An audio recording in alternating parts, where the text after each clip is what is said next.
Pobre niño de la calle, yo quisiera con mi canto contarte del invierno, cubrirte los pies descalzos, procurar un mejor sueño, un despertar más risueño, como las aves cantoras que festejan con sus trinos la llegada de la aurora. Pobre niño de la calle y compañía de esta tierra, sé que pagas con penurias por tu pan de cada día.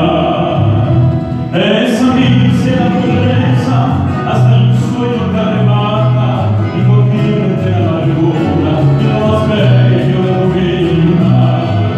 Los que tienen para darte son aquellos que pregonan compasión por tu infortunio. Pobre niño de la calle, en los discursos utilizan tu desdicha proveniendo de quimeras. Pobre niño de la calle.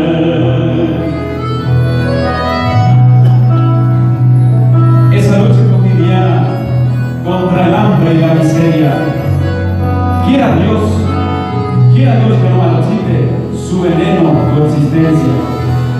Eres hijo de esta tierra, eres hombre del mañana, en ti forja su esperanza esta patria paraguaya.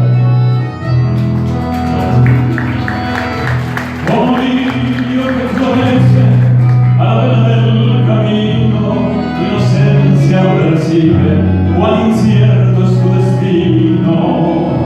Y a pesar de esa